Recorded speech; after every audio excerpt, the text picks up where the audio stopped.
ये आपका स्वागत है। मैं विवेक बिंद्रा, मोटिवेशन स्पीकर और बिजनेस कोच। आज बात करूंगा अमर शहीद भगत सिंह की।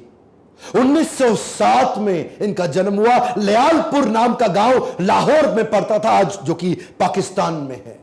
मां विद्यावती कौर, पिता किशन सिंह। बचपन से ही जो लाहौर में एक स्कूल था जो कि ब्रिटिश सरकार का, ब्रिटिश हुकूमत से इन्फ्लुएंस स्कूल था, उसको ज्वाइन नहीं किया। दयानंद एंग्लो वैदिक पद्धति के द्वारा जो स्कूल, जिसको आजकल डीएवी बोलते हैं ना, दयानंद एंग्लो, आर्य समाजी माहौल में पढ़ना इन्होंने चुना। शुरू से ही इतना पढ़ाई में तेज, इतना तेज कि बचपन भर में इन्होंने लगभग 50 किताबें स्कूल टाइम में ही पढ़ डाली, जो कि अपने स्कूल से अलग किताबें थी। पॉलिटिकल रिफॉर्म, सोशल रिफॉर्म, किसी भी प्रकार के इकोनॉमिक रेजिम पे जो किताबें, इनका बड़ा इंटरेस्ट था। जो एकाकी की भावना थी ना भगत सिंह में, वो सीखना चाहिए। एकाकी की भावना, सिलेक्टिव लिसनर थे, हर जगह खड़े नहीं होते थे, उठते बैठ, जिधर आजादी आजादी आजादी आजादी, ये भावनाएं दिमाग में बचपन से घुस गई। छोटे थे, 1919 में अप्रैल 13 को जलियांवाला बाग कांड हुआ। बस इतने छोटे से में 11-12 साल के 40 किलोमीटर दूर पैदल चले गए।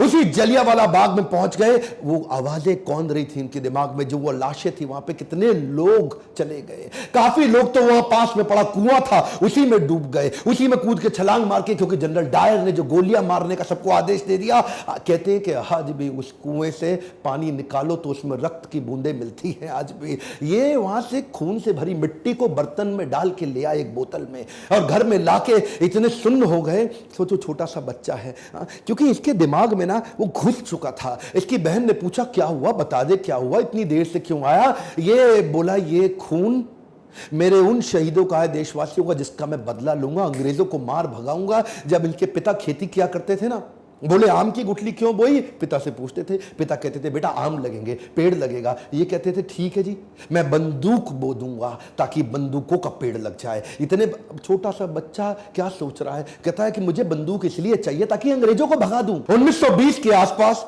गांधी को देश से बहुत ताकत, बड़ा सहयोग मिल रहा था। गांधी उस समय पावरफुल आवाज बन चुके थे देश की, जिन्होंने आम जनता की आवाज को उठाया। अहिंसावाद, वो क्या कहते हैं, मुझे लड़ना नहीं है, लड़े बिना अंग्रेजों को, गोरों को भगा दूंगा। नॉन कोऑपरेशन मूवमेंट चालू किया। ये नॉन कोऑपरेशन मूवमेंट आपने इतिहास, हिस्ट्री में जरूर पढ़ा होगा। क्या कहते हैं, असहयोग आंदोलन। गोरों का लाया, गोरों का बनाया, जो कुछ रिजेक्ट करते जाओ, रिजेक्ट करते जाओ, रिजेक्ट करते जाओ, पागल लोग चले जाएंगे देश से। गांधी बोले शांति से करा दूंगा इस काम को, और पूरा देश मान गया।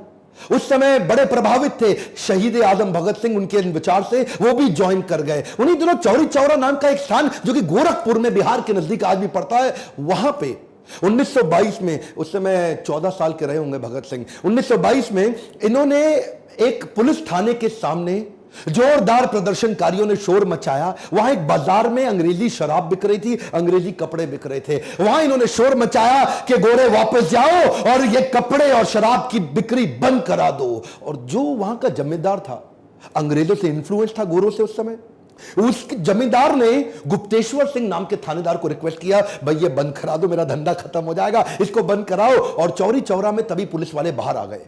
उन्होंने हवाई फायरिंग करी, बोला बंद करो इस आंदोलन को। ये बोले हम क्या कह रहे हैं, हम तो कुछ नहीं कह रहे, हम तो कह रहे हैं हम केवल अंग्रेजी सामान नहीं खरीदेंगे, शराब नहीं खरीदेंगे, कपड़े नहीं खरीदेंगे। लेकिन गुप्तेश्वर सिंह माना नहीं। अच्छा, भीड़ 4000 लोगों की थी। वहीं गुप्तेश्वर सिंह ने कई गोलियां हवा में चलाई, ये नहीं माने, उन्होंने 2-4 को गोली मार दी। वहीं 2 प्रदर्शनकारियों की वहीं मृत्यु हो गई। भीड़ और आग बबूला हो गई। गुप्तेश्वर सिंह ने हवा में और कई गोलियां चलाई, बोला मार दूंगा। फिर सामने गोलियां चलाई, वहां के दरोगा थे ना, वो उनको तो करना था। और जब गोलियां चलाई उन्होंने, 3-4 लोग जैसे ही और मरे। इतने में ये तैयार नहीं थे दरोगा, इनकी गोलियां खत्म हो गई, भीड़ आ गई। और भीड़ ने, जब इनकी गोलियां खत्म हुई तो उनको मारना शुरू किया पुलिस वालों को, और मारते मारते ये भगा के उनको थाने में ले गए। थाने को आग लगा दी। कई 17 पुलिस कर्मियों की उसी थाने के अंदर मौत हो गई, आग के नीचे जल गया। और वहां पे गांधी को बहुत आहत हुई। बोला मैं कह रहा हूं असहयोग, अहिंसा, और तुमने इतनों को मार दिया। वो दिन नॉन कोऑपरेशन मूवमेंट गांधी ने वापस लिया, और जैसे ही मूवमेंट वापस लिया, ये लोग परेशान हो गए। भगत सिंह और उनके जितने प्रकार के उसी विचारधारा के लोग, वो बोले 2 दल बन गए। गरम दल, नरम दल। नरम दल गांधी का था और गरम दल भगत सिंह जैसे लोगों का था। उन दिनों बोल्शेविक मूवमेंट रशिया का था, उससे ये बड़े प्रभावित थे। मैंने बताया ना, विदेशी किताबें भी बहुत पढ़ते थे। बोल्शेविक मूवमेंट, ये बोले कि लड़ना पड़ेगा। अब तो बात ये थी कि हो सकता है अगर गांधी नॉन कोऑपरेशन मूवमेंट वापस ना लेते, आजादी जल्दी मिल गई होती। एक्चुअली उन दिनों ना भगत सिंह तो नाचा करते थे, आजादी मिलने वाली है, आजादी, क्योंकि नॉन कोऑपरेशन मूवमेंट सक्सेसफुल था, पूरा देश को सहयोग मिल रहा। गांधी ने वापस ले लिया, बोला अभी आप तैयार नहीं हो। आपने गुप्तेश्वर सिंह पुलिस वाले को और पूरे थाने को क्यों मार के खत्म कर दिया? गांधी ने रोक दिया पूरा आंदोलन। ये लोग उस समय आग बबूल बोले अब लड़ना पड़ेगा।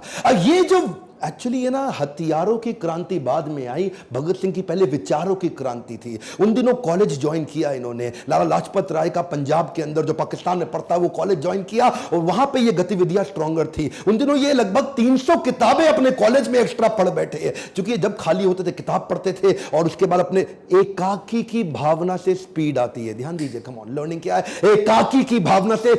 इसीलिए तो शहीद भगत सिंह ने 23 साल की उम्र तक वो सब कर दिया जो आज लगभग 90 साल के बाद भी हम उनको याद कर रहे हैं। 1924 में ये लगभग 17 साल के थे, मां ने शादी की तैयारी कर दी। ओए बेटा शादी कर लो, कुड़ी बड़ी सोनी है, ओए बेटा शादी कर ले, तेनू रोटी खवाएगी, ओए शादी कर ले, तेरा ध्यान रखेगी।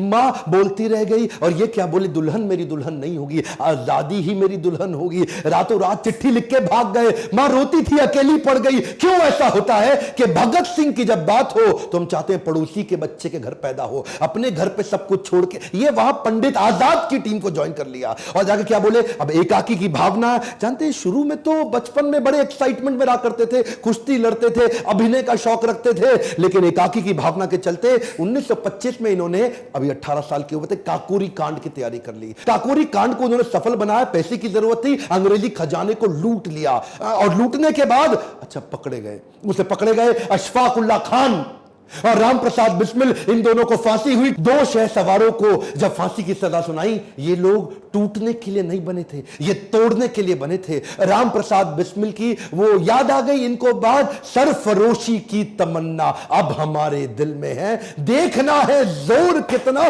बाजुए कातिल में है। क्या मतलब? सरफरोशी, कटा लूंगा अपना सर, ये मेरी तमन्ना है, और तेरी बाजू में कातिल दम कितना है? मेरी तमन्ना ज्यादा बड़ी है गला कटाने की कि तेरी बाजू में ताकत कितनी है, वो आके देखते हैं। ये आपने सुना तो होगा, मतलब पहचानिए, ये इसको बोलते हैं विचारधारा। सरफरोशी की तमन्ना, अपना गला कटा लेने की तमन्ना, वो ज्यादा बड़ी है कि तेरे बाजू में जोर मेरी कत्ल करने का बाजुए कातिल में है। दशहरा ग्राउंड में चले गए, लिखने में बहुत तेज हुआ करते थे उन दिनों। पत्रिकाओं में, अखबारों में ये लेख लिखा करते थे सोशल रिफॉर्म्स के बारे में, अंग्रेजी हुकूमत के खिलाफ, कभी अपने नाम से कभी बेनामी लेख लिखा करते थे। और ये वहां जाके पर्चे बांटने लगे।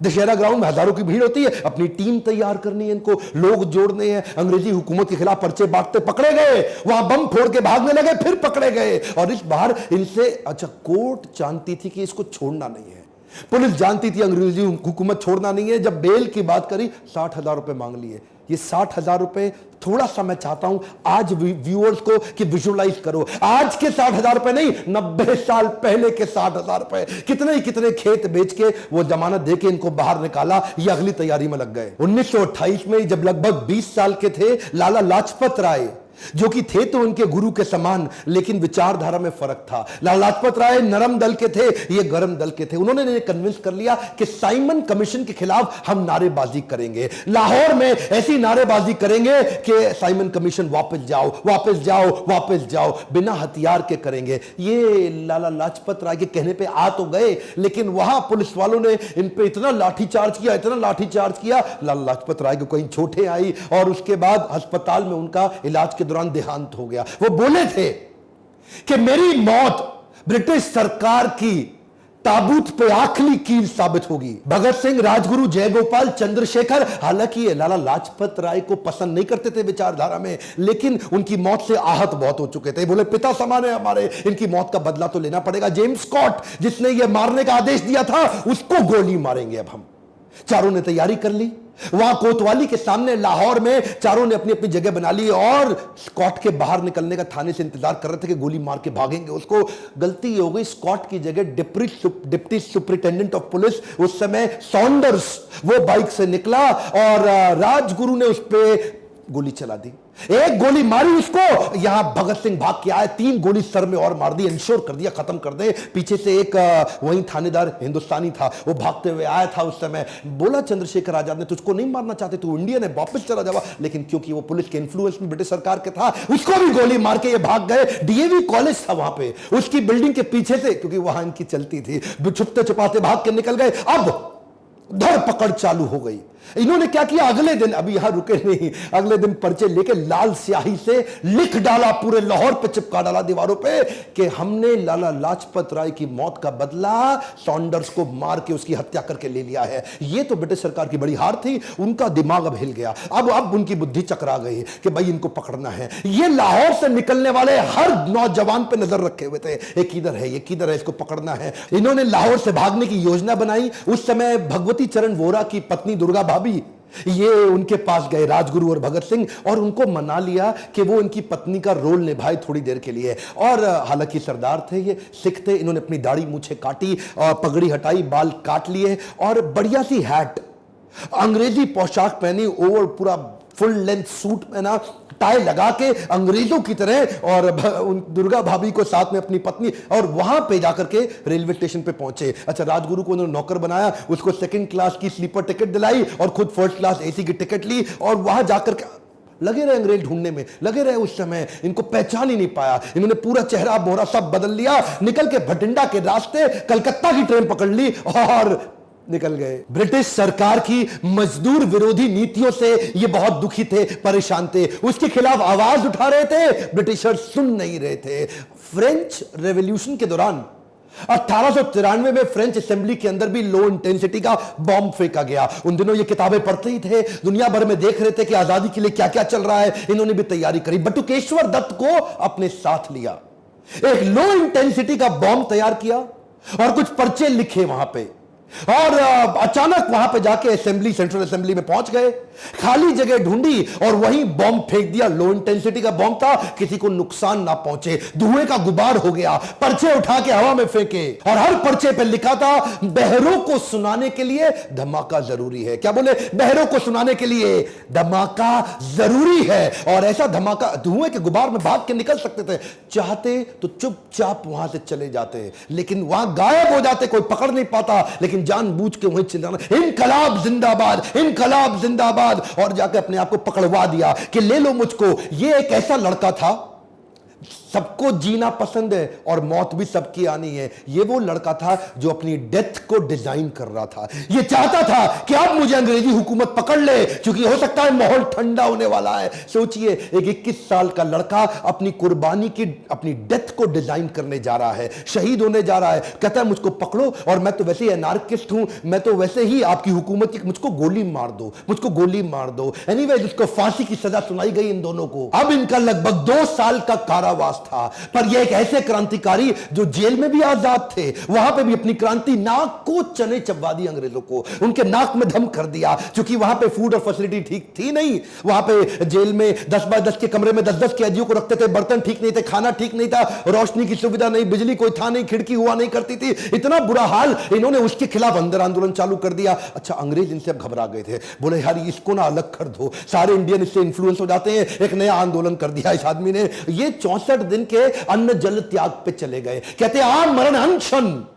अब कुछ नहीं खाऊंगा मैं। अच्छा, अंग्रेज शुरू में इनको इग्नोर करते थे, अब 2 दिन, 4 दिन, 5 दिन, 64 दिन तक नहीं खाए। क्रांतिकारी यतीन्द्र दास उस समय शहीद हो गए, क्योंकि इतना कमजोर भगत सिंह का वजन रोज कम होता जा रहा था। अंग्रेज घबरा रहे थे, लेकिन ये असल में क्या है ना, इनको, अच्छा उसके बाद भी हंसते थे, डर लगता नहीं इनको, इनके चेहरे पे हमेशा मुस्कुराहट होती थी। इनकलाब जिंदाबाद, इनकलाब जिंदाबाद। घबरा गए, ये क्या बोले? कहते मेरे सीने में जो जख्म है वो तो फूल के गुच्छे हैं, हमें पागल रहने दो, हम पागल ही अच्छे हैं। अंग्रेजों को घुटने टेकने पड़े, हार मान गई इनकी। उन दिनों ये कई लेख भी लिखते थे, ये क्या कहते थे? अंदर भी आंदोलन चलाऊंगा और लिख लिख के बाहर भी आंदोलन चलाऊंगा। इन्होंने एक इंस्ट्रक्शन दी थी, जेल में मुझसे कोई मिलने आएगा तो नई किताब लेके आएगा, कभी बॉल्शेविक रेवोल्यूशन की किताब लाएगा, फ्रेंच रेवोल्यूशन रेवोल्यूशन की किताब लाएगा, लेनिन की लाएगा या मार्क्स की किताब लाएगा। उन दिनों ये बिल्कुल सोशलिस्ट रिफॉर्मर हो गए थे, ये पहले सोशलिस्ट लीडर थे हमारे कंट्री के। उस समय एचआरए को एचएसआरए इन्होंने कर दिया, सोशलिस्ट रिफॉर्म अपने मूवमेंट को बना दिया। देखते ही देखते 300 किताबें और पढ़ डाली और 3000 पन्ने लिख भी डाले। आज उसको बाद बाहर भेजते थे उसको, आज उनमें से कुछ है और कुछ नहीं है। कहते तो थे कि ये एक नास्तिक है, लेकिन भगवत गीता की छोटी किताब और स्वामी विवेकानंद का चित्र जेब में जरूर रखते थे। जेल में भी किताबें पढ़ने की दीवानगी को लेकर अंग्रेज भी बड़े परेशान हो चुके थे। कार्ल मार्क्स और लेनिन से ये विशेष प्रभावित थे। अब इनको फांसी की सजा दे दी गई। ये क्या कहते थे, मैं एक ऐसा पागल हूं जो जेल में भी आजाद हूं। जब इनसे पूछा गया तुम्हारी आखिरी ख्वाहिश क्या है, कहते हैं मैं लेनिन की बायोग्राफी पूरी पढ़ना चाहता हूं, लेनिन की बायोग्राफी पढ़ के ही मरूंगा। जब इनको बुलाया जाने वाला था ना, उस दिन जिस दिन इनको फांसी देनी थी, तो ये क्या बोले, ठहरो अभी, देखते नहीं एक क्रांतिकारी दूसरे क्रांतिकारी से मिल रहा है। और लेनिन की किताब के आखिरी पन्ने पढ़ के ही उठे। 24 मार्च की तारीख मुकर्रर की गई इनकी फांसी के लिए। और जैसे जैसे फांसी के दिन नजदीक आने लगे, किसी को पता लगे ना कि उसकी मौत का समय आने वाला है, उसकी घबराहट बढ़ जाती है, उसकी और टेंशन, उसका आधा वजन वैसे ही खत्म हो जाता। लेकिन ब्रिटिश हुकूमत परेशान थी कि ये और खुश कैसे हो रहे हैं।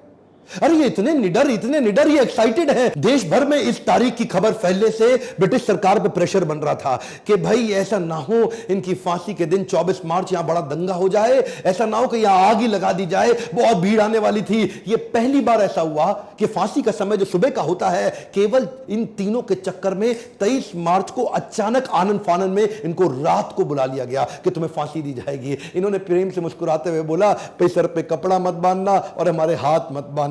कुछ ऐसा हो सकता है क्या? उन्होंने बोला ठीक है हाथ नहीं बांधते, लेकिन सर पे कपड़ा तो बांधना पड़ेगा। ये मुस्कुराते हुए इनकलाब जिंदाबाद दोनों फांसी पे चूम के फंदे को गले पे झूल गए। गर्व है मुझे कि मैं ऐसे देश में जन्म लिया जहां अमर शहीद भगत सिंह आए थे। लेकिन मुझे दुख है कि आज भी कई मूर्ख बेवकूफ इतिहासकार अपनी हिस्ट्री की किताब उठा के देख लेना, इनको शहीद का दर्जा नहीं देते, इनको आतंकवादी उन्होंने लिखा हुआ है किताबों के अंदर। दुख होता है मुझे। हमारे गांधी को राष्ट्रपिता माना, मुझे कोई तकलीफ नहीं है। गांधी को राष्ट्रपिता, फादर ऑफ नेशन सब बोलते हैं, मुझे कोई तकलीफ नहीं। पर क्या भगत सिंह को हम राष्ट्रपुत्र की उपाधि दिला सकते हैं? 550 सांसद, 545, मैं चाहता हूं उन तक ये वीडियो पहुंचे, संसद में आवाज उठे कि भगत सिंह को राष्ट्रपुत्र की उपाधि घोषित की जानी चाहिए, भगत सिंह को ऑफिशियली शहीद का दर्जा दिया जाना चाहिए। आज भी अंग्रेजों की किताबों में इनको शहीद नहीं माना जाता, आतंकवादी माना जाता है। आप मेरा साथ दीजिए, कमेंट बॉक्स में लिखिए और वीडियो को शेयर करिए, सही लोगों तक पहुंचाइए